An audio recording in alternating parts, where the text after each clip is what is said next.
ibihome vya Yeriko, ibihome vya Yeriko ivyari vyarakuzibiye biratembaga.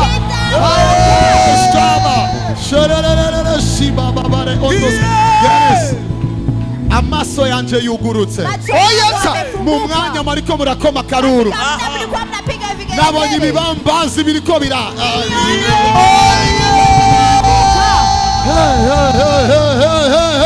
Jesus. Malo brother soda man. Gadis. Umviriza. Ni karakaruru ka mpemu yera.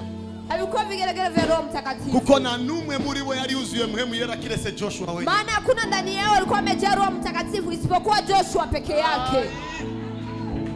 Bisigura ngo mwebwe. Inamaanisha nyinyi murahambaye kuruta abari bari kumwe na Joshua muri Bible. Uko wasamani kuliko wenye walikuwa pamoja na Joshua ndani ya Bible.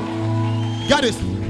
Abantu batari bafise mpemu yera. Watu wenye hawakuwa na Roho Mtakatifu. Acha nirudie. Na numwe yarakijijwe. Hakuna mwenye alikuwa anaokoka ndani yao. Na numwe muri bo. Hakuna hata mmoja ndani yao. Yarakijijwe. Alikuwa ameokoka. Yesu aravuga. Yesu akasema. Kwa bami. Eti wafalme. N'abavugishwa. Na manabii. Barifuje kubona ivyo muriko murabona. Walitamani kuona venye muko mnaona. Niko yabwiye intumwa mu gitabo cha Luka. Ndio aliambia mitume katika kitabu cha Luka. Bariko navyo bigeze babona. Lakini wao hawakuviona. Bisigura ngo uriko urabona. Inamaanisha uko unaona. Ivyo Musa yifuje kubona. Venye Musa alitamani kuona. Uriko urabona. Uko unaona. Ivyo Dawidi yifuje kubona. Yes. Alitamani kuona. Uriko urabona. Uko unaona. Ivyo Samueli yifuje kubona. Venye Samueli alitamani kuona. Abo bantu rero. Hao watu sasa.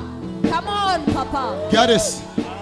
Abo bantu bapfanye ivyifuzo vy'ivyo uriko urabona. Hao watu matone venye uko unaona. Bari bafise ivyifuzo batigeze bashikako. Walikuwa na vitu watakusikia. Barakomye induru. Walipiga vigelegele. Ibibambazi vya Yeriko. Vibambazi vya Yeriko. Biblia ivuga ngo. Biblia inasema. Vyaciye binyika. Bilifika vinanyika. No, gutembagara ni kimwe. Kuanguka ni kimoja. Kuko iyo bitembagaye. Maana vikianguka. Ucugira akazi ko gukura amatafari mu nzira. Unakuwa na kazi ya kutoa matafari njiani. Imana niyo agomba ko bagira ico bakora. Unataka Wakristo watu.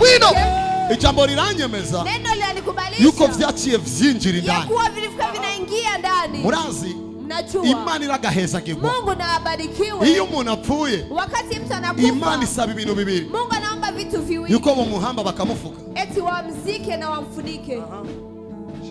So ni gute Imana niache Mungu yaciriye ikibambazi urubanza rwo gupfa. Alihukumu ukuta kufa. Ni gute Imana yaciriye ikibambazi. Niache Mungu alihukumu ukuta urubanza rwo gupfa. Eti kesi ya kufa. Kubera ko ico kibambazi. Kwa sababu huyo ukuta. Igihe Abisirayeli. Wakati wana wa Israeli. Bategerezwa kuja mu butunzi bwabo. Walikuwa wanapaswa kuingia katika utajiri wao. Igihe abakristo. Wakati wa Kristo. Bategerezwa kwinjira mu ngo zao. Wanapaswa kuingia katika ndoa zao. Bategerezwa kwinjira mu buzi bwabo. Professor. Bategerezwa kwinjira mu mamodoka. Professor. Bategerezwa kwinjira mu mazu ya. Professor. Bategerezwa kwinjira mu iterambere ryabo. Bategerezwa kwinjira mu alimentation. Kubera ko kwa sababu Abisirayeli wana wa Israeli bategerezwa kwinjira walikuwa wanapaswa kuingia kijya kibambazi ule ukuta wino garis kijya kibambazi ule ukuta kibatera ubwoba ukawatia uoga kubera ko cyateye ibigumbagumba vyabo kwa sababu kumevamia hisia zao kuko bafise uwo baraba maana wako na wenye wako na bakajoherwa wakafurahi noneho bagize ico baraba sasa wametizama kibazanira gukekeranya ikwizera kwao vikawaletea mashaka katika imani yao. Imana kiravuga Mungu akasema wakibambazi wewe ukuta ndukira umwansi w'Abisirayeli hauko tena adui wa wana wa Israeli kuko mu mitima yao kwa sababu mioyoni mwao wagize competition na jewe Jehova Rafa. Competition na mimi Jehova Rafa. So then Jehova mukozi Imana prophet Hubert Angel yes sir avuga ngo anasema Imana yaramubajije Mungu amemuuliza ico ni gikufise mu gitabo hicho ni kitu gani uko nacho abwira Imana ngo Bibiliya akamwambia Mungu Biblia Imana mbwira ngo oya akamwambia hapana abwira Imana ngo ijambo ryawe akamwambia Mungu neno lako Imana mbwira oya Mungu akamwambia hapana abwira Imana ivyanditswe vyera akamwambia Mungu maandishi Imana mbwira oya Mungu akamwambia hapana ico ni gitabo gikusanyemo amakuru y'abagerageje kungwanya ndabanesha bose kimekusanyiko ya habari ya wenye Imana Mungu ibonye kijya kibambazi alipoona ule yuko ukuta chagize competition nayo kuwa umefanya competition naye, usanzuri kibambazi unakutaniwa uko ukuta, nari kugutemba gasi ningekuangusha, ariko ndagucira urubanza rwo gupfa, lakini nakuhukumu kandi ndaguhamvye ubunye, tena ninakuzika sasa hivi. Ico kibambazi kiranyika, huyo ukuta ukanyika, abaguha waliokuinukia, abaguhagurukiye, waliokuinukia. Muriko muratavye niko navuga. Kuva mu gitondo sinari nasohotse mu nzu, Soka asubuhi aha ndasohotse nzanye ivyo bampakiye. Oh yes, yes. Pura palata para atufoda my father. Nyumviriza neza. Nisikilize vizuri. Iyo umuntu akugwanya, wakati mtu anakupiganisha wewe bikagarukira muri reme y'abantu, vinarudilia katika anga ya wanadamu. Iyo si affaire divine. Hiyo si affaire ya kimungu. Ariko iyo umuntu akugwanya, lakini wakati mtu anakupiganisha, bigatuma utangura kwibaza ibibazo, vinatuma unaanza kujiuliza maswali kubyo Imana yakubwiye. Kwenye Mungu alikwambia, uyu ntakiri umwasi wawe, huyu sio adui yako tena,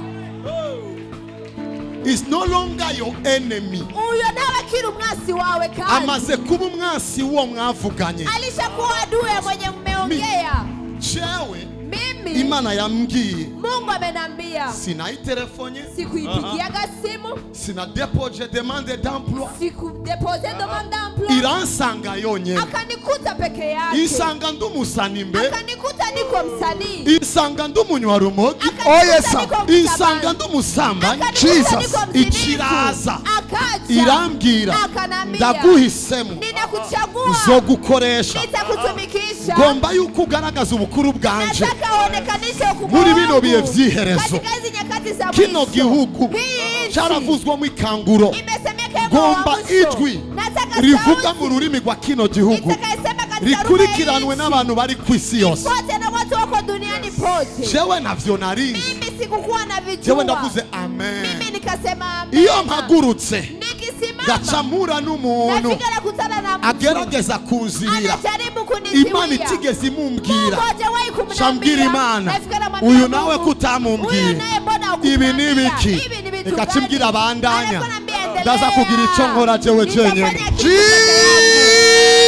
Jesus, ivyo Imana yavuganye nawe, yenye Mungu ameongea na wewe, uhagaze imbere yawe, anayesimama mbele yako, agwanya ivya nyogokuru wawe, akipiganisha vya tete yako, yonigana na nyogokuru wawe, yonigana na nyogokuru wawe, anaanza kagombana na tete yako, ariko uhagaze, lakini uhagaze imbere yawe, anayesimama mbele zako, agerageza kupingana n'ivyo wavuganye na Jehova. Kupingana na venye umeongea na Jehova. Can I speak something here? Yes, Papa, speak it. Can I speak something here? Yes, Papa, speak it. Imana yagendanye na Musa. Mungu aliyetembea na Musa. Musa ahagurukirwa na Kora na bene Kora. Akainukiwa na Kora na wakona Kora. Abo Kora na bene Kora. Wakora na wakona Kora. Imana ikivuga muze mwese. Mungu akasema njoni nyote. Duhurire muri Sabaoth Church. Tukutanie Sabaoth Church. Duhurire mu ingoro y'ibonaniro. Tukutanie katika hekalu. Imana ikiraza. Mungu akaja. Ikibwira Musa. Akamwambia Musa, gira abari kumwe nawe baze muri Sabaoth Church. ambia wenye wako pamoja na waje Sabaoth Church. Gira abari kumwe nawe bazahure. Ambia wenye wako pamoja na waje mahali ulipo. Nikuoneshe. Ijambo ry'Imana rirambye. Neno la Mungu linanambia. Wisi yaciye yuguru. Eti dunia ikafunguka. Kora n'imiryango yiwe na bene wao. Kora la familia yake na wakwao. Wote wakadumbukia ndani ya ardhi. Na ardhi zikawameza. Isi ikirasubira kwiyugara. Ardhi zikajifunga tena. Ndabiro muri kumwe. Tizama mwenye mko pamoja. Mubwire navyo waruzi. Mwambie ukukuna chua. Ko isi ifise apeti. Kuwa ardhi yuko na apeti. Tugomba tuyigaburira abansi bawe. Eko. Eko. I just don't know. Para apen asubra na kado. Eko. Get this. Iyo mfashe igitumbura. Nikishika kitumbua. Mugurura kanwa. Nikifungua kinywa. Tuvuge pizza. Mugurura kanwa. Nikifungua kinywa. Gatada gashira. Ako kapiza ngagashirira. Ako kapiza nafika nakaweka. Igikurikira ngiriki. Cha kufuata nafanya nini? Igikurikira ndugara umunwa. Nafunga mdomo. Cha gatatu. Cha tatu na pekenya. Guido.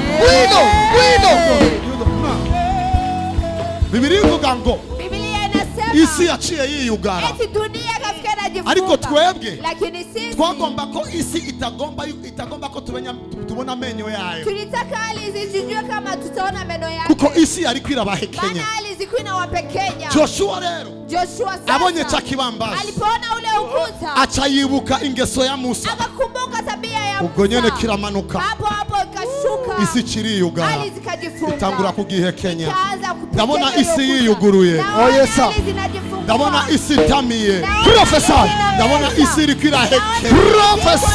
Abaguhagurukiye n'ivyaguhagurukiye, in the name of Jesus. Nagomba kubwira abantu batatu, nataka uambie watu watatu, ukagenda witega abansi bawe, ukienda unasubiria maadui zako, wavaronderera mu menyo y'isi, utawatafutia katika meno ya ardhi. Ntunabiyumvire kandi usiwajifikiri tena, kuko baheze, maana wamekwisha. Amashi menshi kuma, makofi mengi kwa Mungu, amashi menshi kuma. Celebrate Jesus, celebrate Jesus. For God so loved the world, that he gave his only Son, so that whoever believes in him shall not perish, but have eternal life. But without faith it is impossible to please God, for whoever comes near God must believe that God exists, and that he rewards those who diligently seek him. Our God is love.